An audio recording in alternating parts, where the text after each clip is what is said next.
দেখুন, কলকাতায় ফুটপাত বিতর্ক দীর্ঘদিনের। এই নিয়ে কনসার্ন ফর কলকাতা একটা জনস্বার্থ মামলা দায়ের করে কলকাতা হাইকোর্টে। সেই মামলাটার শুনানি চলছে আজ। তো শুনানি চলতে চলতে মারাত্মক একটা তথ্য উঠে আসে। কলকাতা পুরসভার যিনি আইনজীবী তিনি দাবি করেন যে কলকাতার ম্যাক্সিমাম ফ্লাইওভারের নাকি নকশাই নেই কলকাতা পুরসভার হাতে। ভাবুন একবার, ডেঞ্জার জোনে রয়েছে কলকাতার একাধিক ফ্লাইওভার। কলকাতা পুরসভার আইনজীবীর এমনটাই দাবি। শুনানি চলছিল ফুটপাত সমস্যা নিয়ে, ফুটপাত দখল নিয়ে যে জনস্বার্থ মামলা দায়ের হয়েছে, যে মামলা দায়ের করেছে কনসার্ন ফর কলকাতা, সেই মামলার শুনানি চলতে চলতে এই মারাত্মক তথ্য উঠে আসে, যেখানে কলকাতা পুরসভার আইনজীবী তিনি দাবি করছেন যে কলকাতার বেশিরভাগ ফ্লাইওভারের নাকি নকশাই কলকাতা পুরসভার হাতে নেই। ডেঞ্জার জোনে রয়েছে একাধিক ফ্লাইওভার। কথা বলবো অর্ণব, আমার সহকর্মীর সঙ্গে। অর্ণব, এটা তো মারাত্মক তথ্য। এটা কিভাবে সম্ভব হয়? যে ফ্লাইওভার তৈরি হচ্ছে তার প্ল্যান তো নিশ্চয়ই স্যাংশন হওয়া প্রয়োজন কলকাতা পুরসভায়, সেক্ষেত্রে নকশা তো অবশ্যই প্রয়োজন। দেখো, একাধিক আমাদের কলকাতা শহর অত্যন্ত প্রাচীন শহর এবং এই শহরের অনেকগুলি ব্রিজ এরকম রয়েছে যে ব্রিজগুলি অনেক পুরনো। শুধু তাই নয়, একাধিক পুরনো ব্রিজ যেটা রেনোভেট করা হয়েছে, সংস্কার করা হয়েছে, কিন্তু সেই ব্রিজটা যখন রেনোভেট করা হয়েছে এই দুটো যে ট্রানজিশন ফেজ, সেই ফেজটাতে এই যে নকশাগুলোর যে পরিবর্তন করা বা পূর্ব ব্রিজের নকশা সেটা সঠিকভাবে সংরক্ষণ করা, সেখানেই সম্ভবত কোথাও গলদ রয়েছে। তাই কলকাতা পুরসভার তরফে রাজ্যের অতিরিক্ত অ্যাডভোকেট জেনারেল দীনবল ভট্টাচার্য তিনি সাফ জানান যে কলকাতা শহরের একাধিক ব্রিজ বা উড়ান সেতু তাদের কিন্তু প্ল্যান খুঁজে পাওয়া যাচ্ছে না, অর্থাৎ কোন নকশাতে হয়েছে সেটা কিন্তু নির্দিষ্ট করে পাওয়া যাচ্ছে না। এবং এটা না পাওয়ার কারণে আরো যেটা বড় সমস্যা হয়েছে, আমাদের চোখের সামনে যেটা আমরা উদাহরণ হিসেবে দেখতে পাচ্ছি, ব্রিজ তারাতলার ব্রিজ কিভাবে ভেঙে পড়েছিল, কি ঘটনা ঘটেছিল, এবং তারপরে তৎপর হয়ে টালা ব্রিজের সংস্কার করতে শুরু করেছিল। এইরকমই একাধিক ব্রিজ রয়েছে, যেমন শিয়ালদাহের বিদ্যাপতি সেতু বা শিয়ালদা ফ্লাইওভার যেটাকে আমরা বলি, এই বিদ্যাপতি সেতু শিয়ালদা ফ্লাইওভার যেটাকে আমরা বলি, এই বিদ্যাপতি সেতুর নিচেও যা অবস্থা, রিসেন্ট ঠাকুরিয়া ব্রিজের সংস্কার হয়েছে, সেই ব্রিজের সংস্কার করতে গিয়ে দেখা গেছে দুটো খুব গুরুত্বপূর্ণ জিনিস। এক, কলকাতা পুরসভা শুধু নয়, রাজ্যের অতিরিক্ত অ্যাডভোকেট জেনারেল তিনি বলছেন, এক, দেখা যাচ্ছে কলকাতার মাটির নিচের যে জলস্তর, অর্থাৎ মাটির সঙ্গে যে জল লেগে লেগে থাকে, সেই জলস্তর কমে যাচ্ছে। জলস্তর কমার কারণে সব থেকে যেটা বড় সমস্যা হচ্ছে, মাটি আলগা হয়ে যাচ্ছে। মাটি আলগা হয়ে যাওয়ার অর্থ হচ্ছে স্বাভাবিকভাবে সর্বোপরি মাটি যদি বড় কোনো ইমারত বা নির্মাণ বা ব্রিজের মতো কোনো বস্তু থাকে, সে তা মাটির এই চাপের কারণে সেটা বসে যাচ্ছে। সে কারণে অনেক ব্রিজে ছোটোখাটো ক্র্যাকও হয়তো দেখা যাচ্ছে। শুধু তাই নয়, ঢাকুরিয়া ব্রিজ সংস্কার করতে গিয়ে দেখা গেছে যে সেখানে তার নিচে তলায় মাটিতে পুরো ইঁদুরের একটা আলাদা যেন রুট, আলাদা একটা প্যারালাল সাম্রাজ্য তৈরি হয়েছে। শুধু ঢাকুরিয়া ব্রিজ বলে নয়, ইঁদুরের উপদ্রব আমাদের এই পুরনো কলকাতা শহরের নিচে একাধিক জায়গায় ছড়িয়ে রয়েছে। এই সবের অর্থ হলো কলকাতা শুধু শহর নয়, কলকাতা লাগোয়া বিধাননগর সব মিলে রাজ্য একটা সিদ্ধান্ত নিয়েছে। রাজ্যের মুখ্যমন্ত্রী একটা তিনি সিদ্ধান্ত ইতিমধ্যে অগ্নিমিত্রা পাল, তিনি আমাদের পুর নগরায়ণ মন্ত্রী, তারা ইতিমধ্যে একটা আলোচনা হয়েছে। তারই নির্যাস হিসেবে কলকাতা হাইকোর্টে এই মামলার সূত্রে রাজ্যের অতিরিক্ত অ্যাডভোকেট জেনারেল জানিয়েছেন যে সমস্ত সেতু, যেগুলি উড়াল সেতু রয়েছে তার নিচটাকে সম্পূর্ণভাবে খালি করে এই মেরামতির কাজ ইমিডিয়েট করতে হবে। তা না হলে আগামী দিনে বড়সড় ক্ষতির মুখে পড়তে পারে শহর। এবং এই ব্রিজের নিচ যদি সঠিকভাবে সেগুলি রক্ষণাবেক্ষণ না করা হয়, তাহলে আগামী দিনে বড়সড় বিপদ কিন্তু ওঁত পেতে রয়েছে এই শহরের জন্য, পাশাপাশি আরো কয়েকটি পুরনো শহরের জন্য। কাজে এই সব দিক থেকে কটা ব্রিজ এই মুহূর্তে ডেঞ্জার জোনে রয়েছে, সেই বিষয়ে কি কোনো তথ্য পাওয়া গেছে?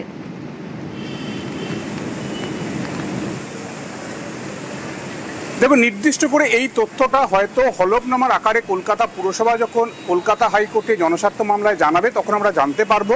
একই সঙ্গে বিধাননগর পুরসভাকেও সেই একই রকম হলফনামা বা রিপোর্ট দিতে বলা হয়েছে।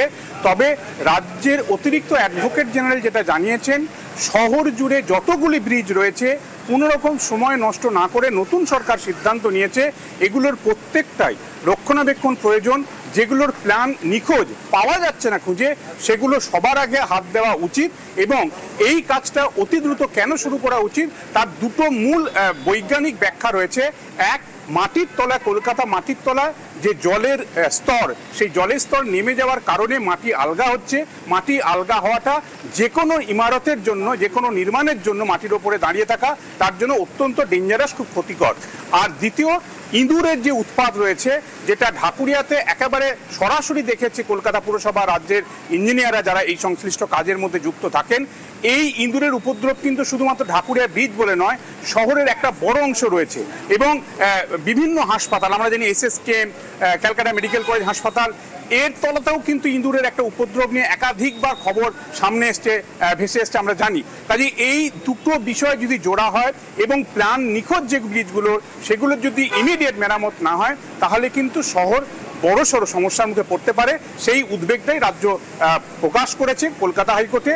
এবং এই জায়গা থেকে ভারপ্রাপ্ত প্রধান বিচারপতি তপব্রত চক্রবর্তী এবং বিচারপতি পার্থসারথী চট্টোপাধ্যায় তারাও জানিয়েছেন যে এটা অবশ্যই জনমানসে সবার জন্য সবার আগে এই পাবলিক অ্যাওয়ারনেসটা আসা উচিত যে আমি কোথায় থাকবো। এই জবরদখল, সেটা ফুটপাথ হতে পারে, সেটা পার্কিং লট হতে পারে, সেটা ব্রিজের নিচ হতে পারে, এক্ষেত্রে দেশ জুড়ে বা রাজ্য জুড়ে প্রত্যেক মানুষের মধ্যে এই সচেতনতা আসা জরুরি। তা নাহলে সবাই সমস্যায় পড়বো।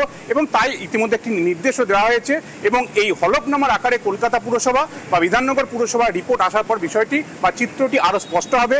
কতগুলি ব্রিজ ডেঞ্জার জোনে রয়েছে, কতগুলো ব্রিজের নির্দিষ্টভাবে প্ল্যান নিখোঁজ এবং কতগুলি ব্রিজ ইমিডিয়েট সংস্কার করা প্রয়োজন। একদমই, অর্থাৎ যেটা দাঁড়াচ্ছে যে একটা জনস্বার্থ মামলা আবারও কিন্তু ভয় ধরাচ্ছে। দেখুন, পলিমাটির ওপর দাঁড়িয়ে রয়েছে কলকাতা শহর এবং তার এই ফ্লাইওভারগুলো এখন রীতিমতো চিন্তার ভাঁজ ফেলছে বিশেষজ্ঞদের কপালে। Kolkata high court action taken report চেয়েছে যে এই ব্রিজগুলো, এই ফ্লাইওভারগুলো রক্ষণাবেক্ষণে কলকাতা পুরসভা কি ব্যবস্থা নিচ্ছে, কি পরিকল্পনা রয়েছে তাদের, তাই সেই রিপোর্ট চেয়েছে হাইকোর্ট। আর এইরকম অবস্থায় দাঁড়িয়ে আমরা বেরিয়ে পড়েছিলাম এই সেতুগুলোর স্বাস্থ্যের খোঁজ নিতে। গ্রাউন্ড জিরোর যার রিপোর্ট তার রীতিমতো ভয় ধরাচ্ছে। দেখুন,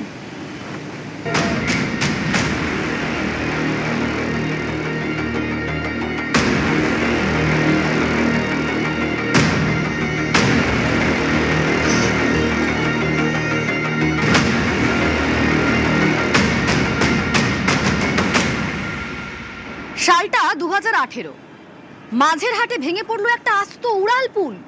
মৃত্যু, আতঙ্ক, শহরের বুকে সে এক অদ্ভুত পরিস্থিতি। রাতের ঘুম উড়িয়ে দিয়েছিল এই ছবিগুলো।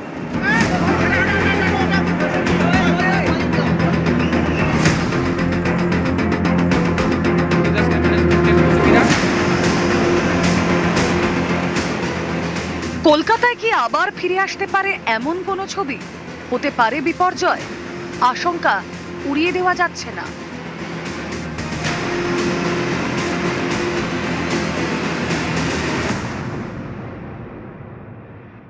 কনসার্ন ফর কলকাতা নামে একটি সংস্থা জনস্বার্থ মামলা দায়ের করেছিল কলকাতা হাইকোর্টে। তাদের বক্তব্য, ফ্লাইওভারের নিচে খাবারের দোকান, আবর্জনায় বাড়ছে ইঁদুরের উপদ্রব, ফাঁপা হচ্ছে ফ্লাইওভারের নিচের মাটি।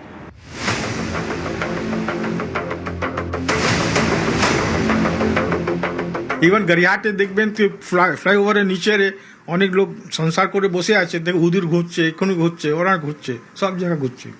এটা পাবলিক অ্যাওয়ারনেস দরকার আছে, একদম ন্যাচারালি, না করলে এটা হবে না।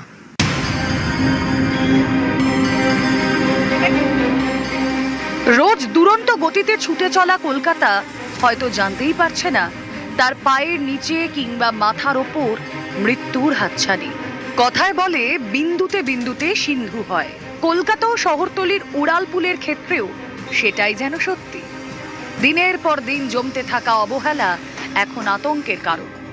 এই ছবিগুলো একদিনে হয়নি, দিনের পর দিন হয়েছে, কিন্তু কেউ দেখেও দেখেনি।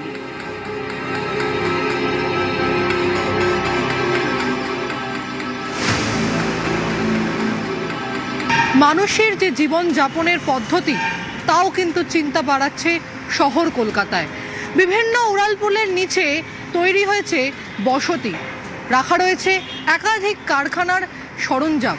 এছাড়াও আমরা দেখলাম যে খাটাল বা গোয়াল ঘর, যা কলকাতায় কার্যত ব্যান, তাও কিন্তু এই কলকাতা শহরের উড়ালপুলের নিচে একেবারে বহাল তবিয়াতে চলছে। শহরের একাধিক সেতুর শরীর খারাপ, কিন্তু ডাক্তারের কাছে যাওয়া হয়েছে কি?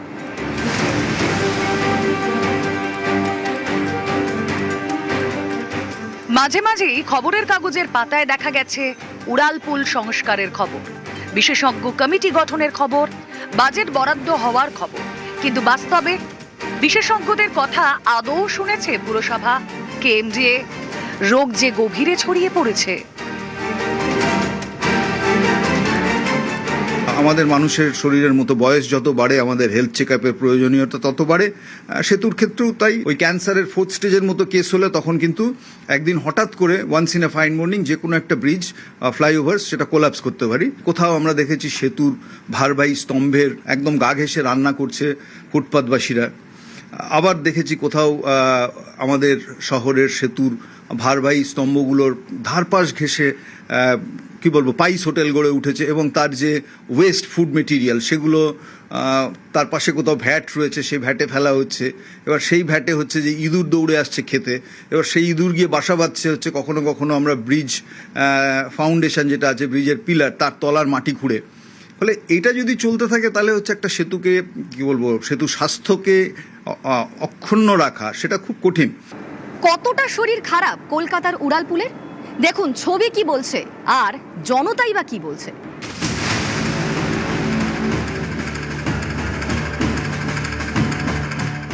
বিজন সেতু ওঠার মুখেই স্টেশনের দিকে যদি আপনি যেতে থাকেন, তো পথেই একটু এগোলেই এভাবেই গর্ত দেখতে পাবেন। আর এই গর্তগুলো দেখতে পাচ্ছেন তো, এই গর্তগুলো ইঁদুরের গর্ত। কি ভয়ানক, তাই না? আর এই ইঁদুর কার্যত বিজন সেতুর মাটির নিচে গিয়ে এর যে নির্মাণ, সেই নির্মাণগুলো কার্যত ফোফরা করে দিচ্ছে বলা যায়। ওই পাশে খাওয়ার দোকান আছে, সব খেয়ে এখানে এসে ভিতরে চলে যায়। হ্যাঁ, ভয় লাগবে কেন? ইঁদুরটা ভিতরে, অনেক ভিতরে গেছে, ব্রিজের নিচনে সব জায়গা করে রেখেছে। কোন দিন যে এই ব্রিজটা ভেঙে পড়বে আমরা সেটা ভেবে কুল পাচ্ছি না, যে কবে আমাদের একটা দুর্ঘটনা হবে বিরাট। আদালতের যে নির্দেশ রয়েছে সেই নির্দেশ কতটা কার্যকর হচ্ছে? গড়িয়াহাট উড়ালপুলের নিচে বসবাস থেকে শুরু করে কোনো রকম ব্যানার হোর্ডিং লাগানো যাবে না, এমনটাই আদালতের নির্দেশ ছিল। একবার ছবিটা দেখব। গড়িয়াহাট উড়ালপুলের নিচে কার্যত সংসার চলছে। খাওয়া দাওয়া তো করতে হবে না, ক্ষতি তো হচ্ছে, তো বুঝতে তো পারছি। এটা ভেঙে পড়ে গেলে তো অনেক লোক মারা যাবে, সে তো বুঝতে পারছি, তো মারা যাবে। কি করা যাবে এখন এই জিনিসে? ঢাকুরিয়া ব্রিজের কাছেই এরকম উন্মুক্ত ভ্যাট, আর এই ওপেন ভ্যাটের কারণেই বিভিন্ন খাবার ময়লা পড়ে থাকে, আর সেখানেই ইঁদুরের রাজত্ব। এখানে ইঁদুর তো আছে, দেখো নোংরা চারিদিকে থাকলে তো ইঁদুর আসবেই। এই দেখছেন না, এত ভ্যাটের নোংরা এরকম ওপেন পড়ে আছে, তাই জন্য ইঁদুর আসে।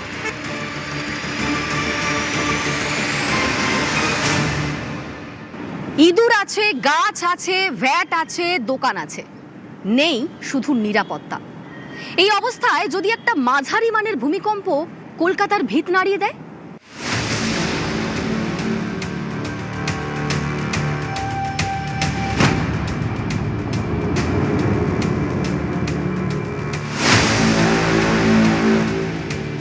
বিশেষজ্ঞরা বলছেন কলকাতার নিচে যে টেকটনিক প্লেট রয়েছে তাতে ফাটল ধরেছে।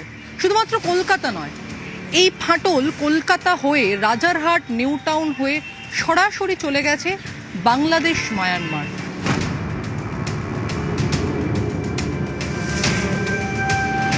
এবং যাকে বলা হচ্ছে ইউসেন হিন্ড জোন, যা সত্যিই চিন্তার বিষয়। এর পাশাপাশি আমরা সকলেই জানি কলকাতার নিচে নরম পলিমাটি রয়েছে, ইতিমধ্যে জলস্তর নামতে শুরু করেছে, তার জন্য জমিগুলো নিচু হতে শুরু করেছে। এই দুইয়ের প্রভাবে কলকাতার উড়ালপুলগুলো এবং কলকাতার সামগ্রিক যে চিত্র তা কিছুটা হলেও চিন্তার কারণ হয়ে দাঁড়িয়েছে বিশেষজ্ঞদের কাছে।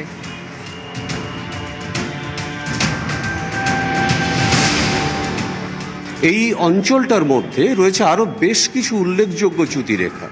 তার মধ্যে কন্টাই ফল্ট, কাঁথিতে একটা বড় ভূমিকম্প হয়েছিল অতীতে, সেই কন্টাই ফল্ট লাইন এখনও জেগে আছে। বাঁকুড়া ফল্ট লাইন এখনও জেগে আছে। তাছাড়া বেঙ্গল বেসিনের তলায় রয়েছে পদ্মা পাবনা ফল্ট এবং তাছাড়া ময়মনসিং ফল্ট। এই সমস্ত ফল্ট লাইনগুলো কিন্তু এই অঞ্চলটার উপরে, আগে যেখানে কলকাতাকে আমরা ভূমিকম্পের জোন 2 বলে ধরতাম, এখন সেটা জোন 4-এর মধ্যে প্রবেশ করে গেছে। ভৌম জল অতিরিক্ত পরিমাণে ব্যবহারের ফলে কলকাতার মাটির তলা কিন্তু আস্তে আস্তে ফাঁপা হয়ে যাচ্ছে। ফলে আর্থকোয়েকের যে কম্পনগুলো যখন ভূমিভাগের মধ্যে প্রবেশ করে, তখন কিন্তু এই সারফেস সেই কম্পনটাকে ধরে রাখার মতো ক্ষমতা নেই, যার ফলে আলটিমেটলি কিন্তু কলকাতা ধীরে ধীরে সমস্যার সম্মুখীন হচ্ছে।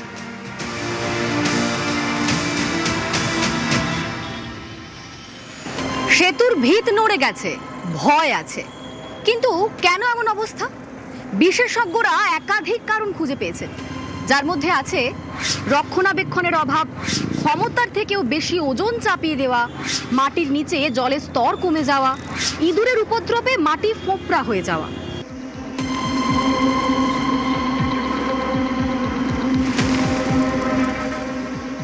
উড়ালপুর আমার সময় রেগুলার অডিট হয়, হেলথ অডিটের একটা কেএমডিএস থেকে হয়, হেলথ অডিট হয়। তো অডিটটা কন্টিনিউ প্রত্যেক বছর 2 বছরে হওয়া উচিত। কোনো সমস্যা ছিল কোনো বড়? আমি তো আমার জানি না। সত্যিটা তো সবাই জানতেন, তাহলে কাজটা হয়নি কেন? ফ্লাইওভারের নিচে দোকানের পর দোকান গজিয়ে উঠলো কেন? পুরসভা কেন ফ্লাইওভারের নিচে ভ্যাট বানালো?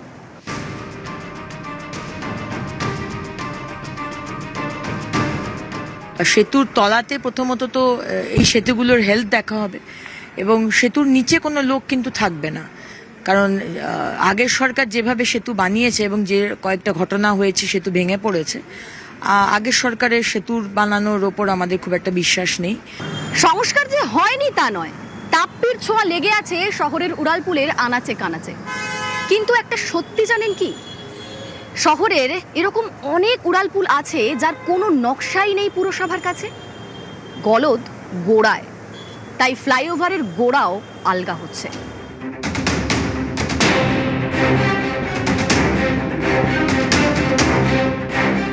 জনস্বার্থ মামলায় কলকাতা হাইকোর্ট রিপোর্ট চেয়েছে। পুরসভার আইনজীবী বিল্লদল ভট্টাচার্যও জানিয়েছেন, সংকটজনক অবস্থায় রয়েছে শহরের একাধিক পুরনো সেতু ও ফ্লাইওভার। এমনকি বহু ক্ষেত্রেই এই সব নির্মাণের কোনো প্ল্যান নেই পুরসভার কাছে। ইঁদুরের উপদ্রবে ভুগছে শহর। শহরের মাটির তলার জলস্তর কমে যাওয়ায় আলগা হয়ে যাচ্ছে মাটি। অলরেডি একটা নোটিফাই করেই দিয়েছি ফর সিটিজেন সেফটি, যে ওখানে নিচে এনক্রোচমেন্ট থাকবে না, কিন্তু ম্যাটারটা সাবজুডিস আছে, আমার বলাটা উচিত হবে না। তারাতলা আমরা ওইটাই নিয়ে ভাবলাম যে this will be very risky.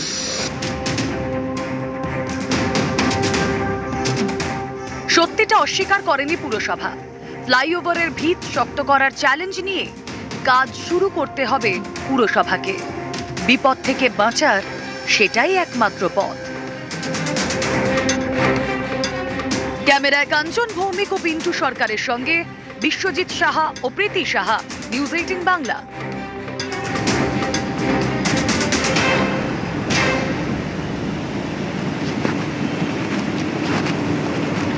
দেখলেন তো রিপোর্ট, আমার তো বেশ ভয় লাগছে। শুধুমাত্র যে এই ফুটপাত দখল বা ব্রিজের তলা দখল রাস্তা সংকীর্ণ করেছে তাই তো নয়, রীতিমতো ফাঁপা হয়ে যাচ্ছে আমাদের কলকাতার ভিত। চলুন আরও একটা ব্রিজের কি অবস্থা এখন দেখাই। দুর্গাপুর ব্রিজে চলে যায়, চেতলার দুর্গাপুর ব্রিজে আমার সহকর্মী রয়েছে সেখান থেকে প্রীতি। প্রীতি, এই ব্রিজের তলায় যেরকম দেখতে পাচ্ছি একেবারে রীতিমতো খাটাল চলছে রমরমিয়ে। গত সরকারের কর্মকাণ্ড নিয়ে তো রীতিমতো প্রশ্ন উঠে যাচ্ছে, কি দেখছো ছবি? দেখো, বহুদিন আগে এই খাটাল, সেই খাটাল কলকাতা থেকে অন্যত্র নিয়ে চলে যেতে হবে এমনটাই নির্দেশ ছিল কলকাতা পুরসভার। তবে সেই নির্দেশ কর্ণপাত করা হয়নি। আমরা দুর্গাপুর ব্রিজের নিচে এসে দেখলাম, এবং এই দুর্গাপুর ব্রিজ থেকে প্রায় 2.5 কিলোমিটার দূরেই কিন্তু মাঝেরহাট ব্রিজ। এবং আমরা জানি মিমি সকলেই যে মাঝেরহাট ব্রিজে ঠিক কি হয়েছিল, কার্যত ধসে পড়েছিল এবং ভয়াবহ দুর্ঘটনা। তবে সেখান থেকেও শিক্ষা নেয়নি দুর্গাপুর ব্রিজের যারা বসতি তৈরি করেছেন তারা। এই মুহূর্তে আমার ভিডিও জার্নালিস্ট সৌমেনকে বলবো দেখানোর জন্য, একদিকে যখন খাটাল তৈরি করা হয়েছে বা খাটাল এখনো রমরমিয়ে চলছে, তখন অন্যদিকে ব্রিজের নিচে সামগ্রিক চিত্রটা তোমাকে দেখাবো। ব্রিজের নিচে কার্যত 50 বছর ধরে বসতি করছেন কিছু মানুষ যারা বিহারের ছাপড়া থেকে এসছেন, এবং তারা কলকাতা শহরের এই যে দুর্গাপুর ব্রিজ, সেই ব্রিজের নিচে কিন্তু বহুদিন ধরে রয়েছে। প্রায় 9টি ঘর, এরকম টিনের ঘর রয়েছে, এবং একাধিক পরিবার তারা রয়েছেন। তারা মূলত এই যে খাটাল, সেই খাটাল চালনা করেন। এবং আরেকটা ছবি তোমাকে দেখাবো, এই ব্রিজের কাঁধবেই কিন্তু ব্রিজের আরেকটি অংশ আমরা দেখতে পাচ্ছি, যেখানে কার্যত গাছ জমে গেছে, এবং যেই গাছ আমরা মূলত পুরনো বাড়ি বা পুরনো দেওয়ালে দেখতে পাই। এবং যে কোনো মুহূর্তে বর্ষার সময় আমরা দেখি যে একেবারে ইট সুরকির বাড়ি থেকে কার্যত ভেঙে পড়ার একেবারে যে ছবি, সেই ছবি। তবে এই একটা ভয়াবহ থমথমে স্যাঁতস্যাঁতে পরিবেশে কিন্তু বেশ কিছু পরিবার এখানে দীর্ঘদিন ধরে বসতি করে রয়েছেন। ইতিমধ্যে কলকাতা পুরসভার তরফে পালাবদলের পর নোটিশ দেওয়া হয়েছে, এবং এই যে জমি, সেই জমি ছেড়ে অন্যত্র চলে যাওয়ার কথা বলা হয়েছে, এবং 3 মাস সময় দেওয়া হয়েছে। এবং স্পষ্টত লেখা রয়েছে যে আলিপুর রোড স্ট্রিট থেকে দুর্গাপুর ব্রিজের এই যে জায়গা, সেই জায়গা ইমিডিয়েটলি তারা সরে যান, এবং তারা এখান থেকে অন্যত্র চলে যান। এবং 1980 অ্যাক্টও কিন্তু এখানে মেনশন করা হয়েছে। তবে সেই সমস্ত কর্ণপাত না করে আমরা দেখতে পাচ্ছি এখানে বেশ কিছু মানুষ তারা থাকছেন। তাদের বক্তব্য যে তারা অন্যত্র যাওয়ার কোনো তাদের জায়গা নেই। তবে এই মুহূর্তে তারা সরকারের সঙ্গে কথা বলেছেন, এবং সরকারের সঙ্গে কথা বলার পর সরকার আশ্বাস দিয়েছে যে খুব শীঘ্রই তাদের অন্যত্র সরিয়ে নিয়ে যাওয়ার ব্যবস্থা করা হবে, এবং তাদের একটি জায়গা করে দেওয়া হবে। ততদিন তারা কিন্তু একেবারে ছোট থেকে বড় সকলে কিন্তু এই যে স্যাঁতস্যাঁতে পরিবেশ এবং একেবারে ভয়াবহতার সঙ্গে তারা কিন্তু বসতি করে চলেছে।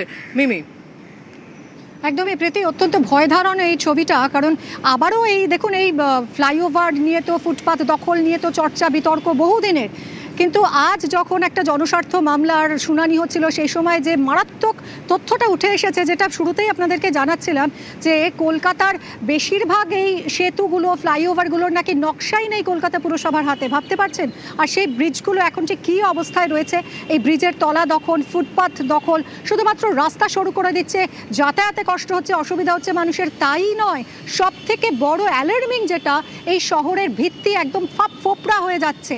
কিভাবে ইঁদুররা বাসা বাঁধছে, এবং আমাদের এই শহর দিন দিন আরও বিপজ্জনক বিপদের দিকে ঠেলে দিচ্ছে। ভিত একেবারে ফাঁপা হয়ে যাচ্ছে। নজর দেবে এবার প্রশাসন। হাইকোর্ট অ্যাকশন টেকেন রিপোর্ট চেয়েছে কলকাতা পুরসভার কাছে।